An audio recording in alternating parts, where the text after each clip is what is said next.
Welcome to Everyday Explained, your daily 20-minute dive into the fascinating hows and whys of the world around you. I'm your host, Chris, and I'm excited to help you discover something new. Let's get started. All right, let's just admit it. We've all been there. You're right in the middle of something important, maybe hitting a deadline, maybe just trying to unwind with a show, and bam, nothing. Oh, yeah. The dreaded spinning wheel. Exactly. Or the Wi-Fi icon just vanishes, and that old line, have you tried turning it off and on again? It just feels like salt in the wound sometimes, doesn't it? It really does.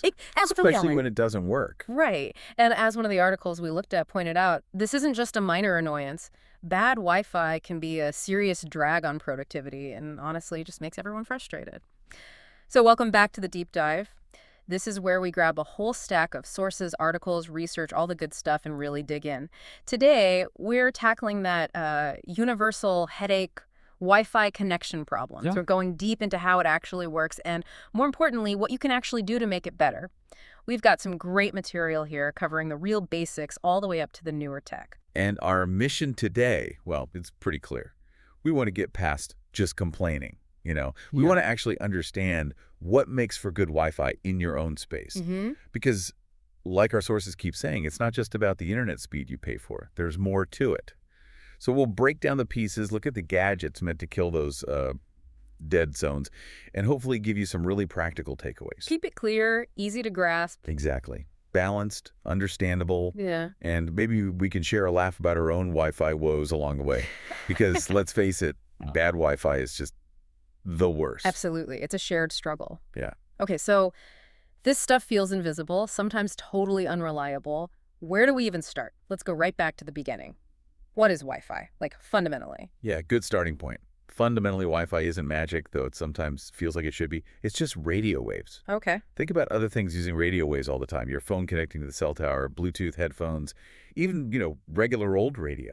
Wi-Fi is basically doing the same thing. It's creating a two-way radio communication link. Between my laptop and... The box, exactly, between your device, your laptop, phone, whatever, and your wireless router. The process itself, well, the sources lay it out pretty simply.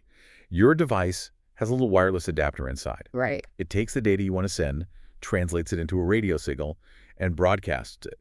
The router picks up that signal, decodes it, and then sends the information onto the wider internet, usually through a cable. Okay, so it's translating digital stuff to radio waves. Precisely. And then the whole thing works in reverse when data comes back from the internet. Router gets it, turns it into radio waves, sends it to your device, and your device's adapter translates it back into data you can see or use. Huh. There's an analogy in one of the sources, like trying to talk to a friend way down a long hall. If you can't shout that far, someone in the middle could hear you and repeat the message. That idea of relaying, it becomes important later when we talk about fixing dead spots. So it's like playing catch with data, just using radio waves. That actually makes sense. But what about those numbers you always see? 2.4 gigahertz, 5 gigahertz. What's the deal with those? Are they different speeds? That's a really common question. Think of them as different lanes or frequency bands for those radio waves, like lanes on a highway. Okay. The 2.4 gigahertz band is, let's call it the older country road. It's been around longer. Signals on this band travel further, and they're generally better at punching through walls or going around furniture. So better range. Better range, yes. But it's also more crowded. Lots of other common household devices use this band. Microwaves, older cordless phones, Bluetooth devices, so it gets congested easily, and that interference can slow things down. Right, like a traffic jam on the country road. Exactly. Now, the 5 gigahertz band, that's more like a newer, wider superhighway. It offers much faster potential speeds, and there's way more capacity, so more devices can use it at once without getting bogged down. Faster is good. Faster is good, but its range is shorter, and those signals are much more easily blocked by obstacles like walls and floors. Ah, Trade-off. always a trade-off. So the takeaway from the sources is really about context. 2.4 gigahertz for range, 5 gigahertz for speed and capacity, especially closer to the router. And some sources also mention the even newer 6 gigahertz band, which comes with Wi-Fi 6E and Wi-Fi 7. Oh, yeah, I've seen those. That's like an even wider superhighway, practically empty right now. Super fast speeds possible, but again, even shorter range. And it really doesn't like obstacles. So it's not just about picking the fastest one. It's about which lane works best for where your device actually is in your house and what's in the way. You got it. It's about the right tool for the job, depending on the environment. Okay. And speaking of Wi-Fi 6 and 7, I hear those terms a lot now. Yeah. We don't need to dig into every single 802.11 letter code from history, thankfully. No, definitely not. But what's the main upgrade with these newer ones like 6 and 7? Is it just faster speed again? Well, speed is part of it, but it's not the whole story. Earlier Wi-Fi versions mostly focused on boosting the maximum theoretical speed for, like, one device. The big shift with Wi-Fi 6 and now 7, based on what we read, is really about efficiency and handling lots of devices much better at the same time. Okay. Because we all have tons of stuff connected now. Exactly. Phones, laptops, tablets, smart speakers, TVs, thermostats. Wi-Fi 6 is designed specifically to manage that kind of network congestion better. It makes things feel smoother even when the network is busy. Wi-Fi 7 pushes that even further, aiming for multi-gigabit speeds and adding features for really demanding stuff like 8K streaming or virtual reality, especially in crowded areas. So if you have a house full of gadgets, getting a Wi-Fi 6 or 7 router isn't just about one fast download. It's about keeping everything running well together. Precisely. It's about the overall network experience, keeping things reliable for everyone and everything connected. Got it. So that router, it really is the heart of the whole network, isn't it? It's not just some box blinking in the corner. It's playing air traffic control for all our data. That's a great way to put it. Air traffic control. It's the crucial link. It connects all your devices wired and wireless to your modem, and the modem is what talks to your internet provider, to the outside world. The router creates and manages your local Wi-Fi network. Right. And that brings us to placement, which, honestly, the sources hammer on this point again and again. Where you put your router matters a lot. Okay, so what's the golden rule? Central location. Almost always the best bet. You want that signal radiating outwards evenly. Think of it like the center of a sphere. And you really want to avoid putting it near things that block radio waves. Right. Concrete walls are bad. Brick is bad. Yeah. Thick plaster. Even large metal objects like a big filing cabinet or a refrigerator. Fish tanks can even cause issues. These things just absorb or reflect the signal. Wow, okay. Fish tanks. Didn't expect that one. Yeah, water's pretty dense to radio waves. And sometimes the challenge, as one source mentioned, is just where the internet cable physically enters your house. If it's stuck in a basement corner, getting that ideal central placement is tough right off the bat. So my instinct to tuck it neatly away in the entertainment center cabinet or, behind the sofa, probably not helping my signal. Probably actively hurting it. Yeah. Aesthetics versus physics. And physics usually wins with radio waves.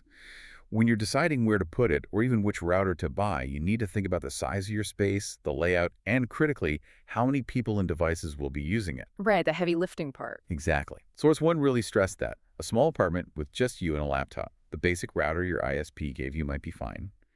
But a big, multi-story house with a family all screaming, gaming, working from home. That basic box is likely going to struggle to cover everywhere reliably. And that leads directly to the dead zones. Ugh. That back bedroom, the garage workshop, trying to get signal on the patio, just nothing. One source even had a picture, like a heat map, showing these gray zones with zero connection. Not great. The dead zones, yes.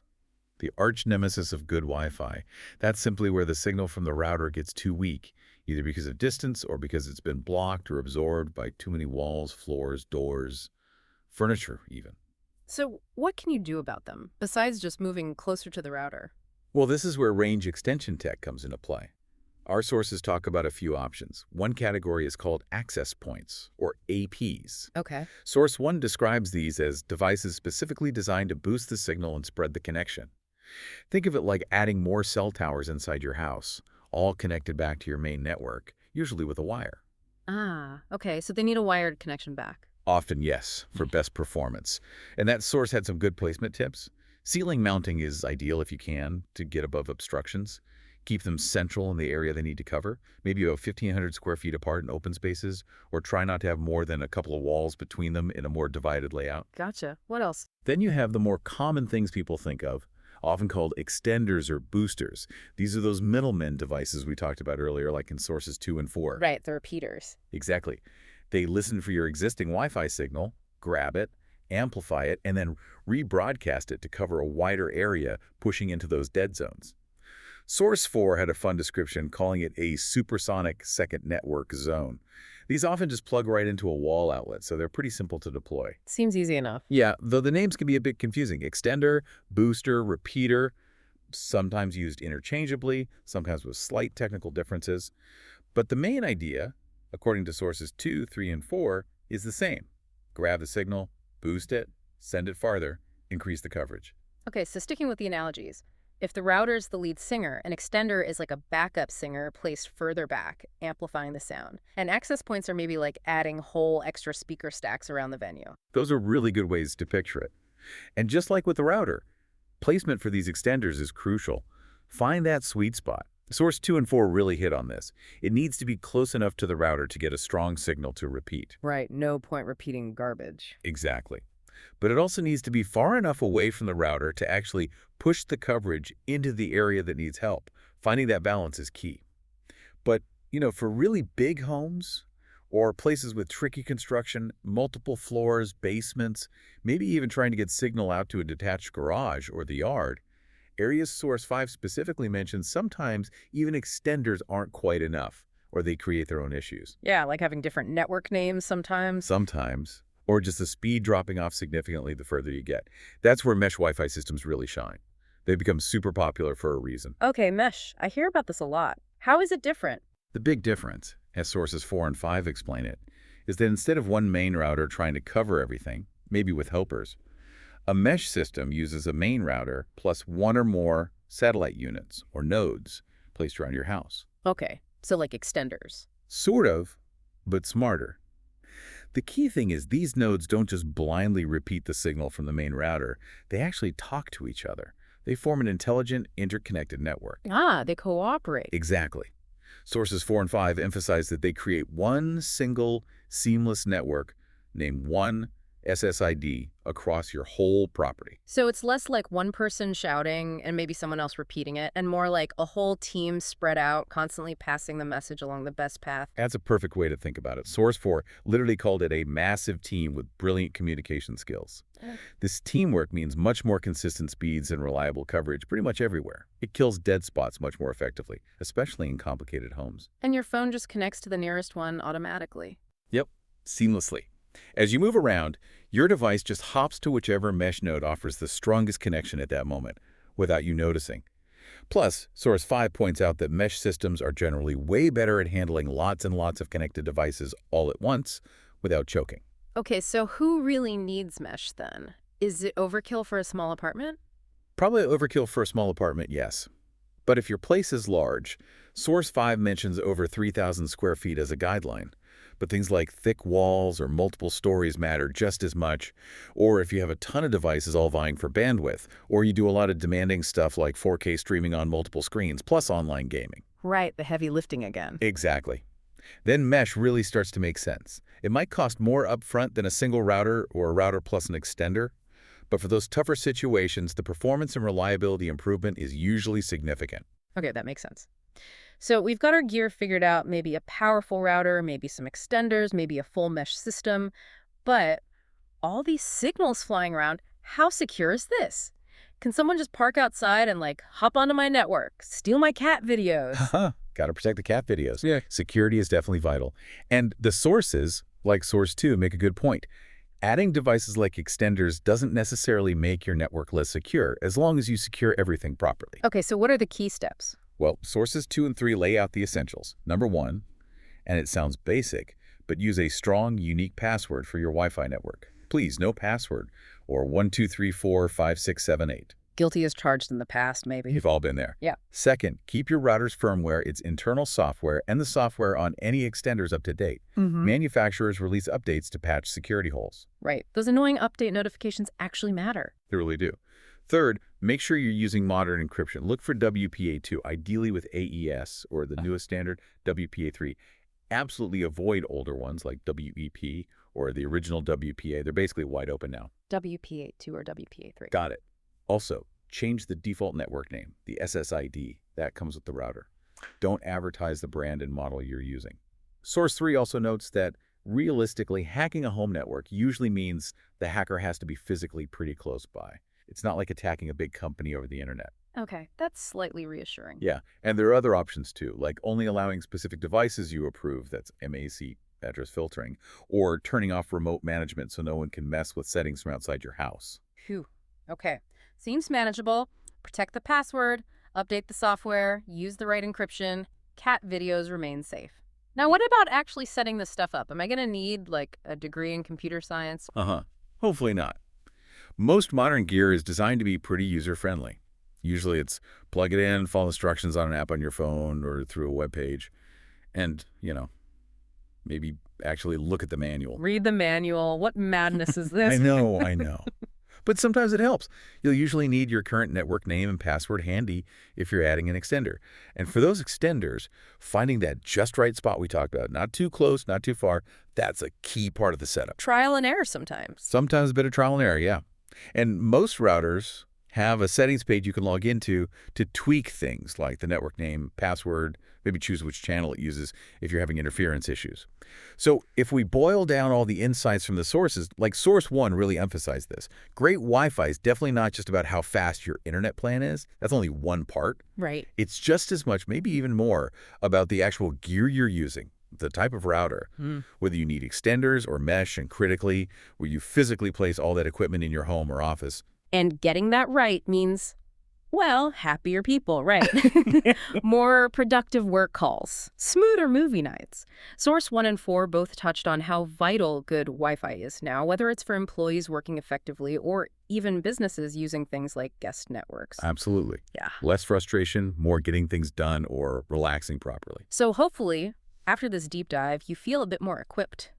Looking at the sources, understanding these basics, gives you the power to diagnose your own setup, figure out if that dead zone in the corner needs an extender, or maybe just moving the router out from behind the bookcase, and ultimately make your wireless life a whole lot better. We've definitely seen Wi-Fi come a long way, haven't we? From just basic web browsing to now, with things like Wi-Fi 7, handling multiple streams of 4K video, low-latency gaming, all that demanding stuff all at once. And we rely on it being seamless everywhere. Which kind of leads to a final thought, doesn't it? Even with all this amazing tech-smarter routers, mesh networks that talk to each other, faster speeds, are we ever going to truly eliminate the dead zone? Or is that perfectly consistent, never drops a bar connection, destined to remain slightly out of reach, the sort of mythical beast of connectivity? Something to ponder next time you see that buffering icon. And that wraps up today's episode of Everyday Explained. We love making sense of the world around you 5 days a week. If you enjoyed today's deep dive, consider subscribing so you don't miss out on our next discovery. I'm Chris, and I'll catch you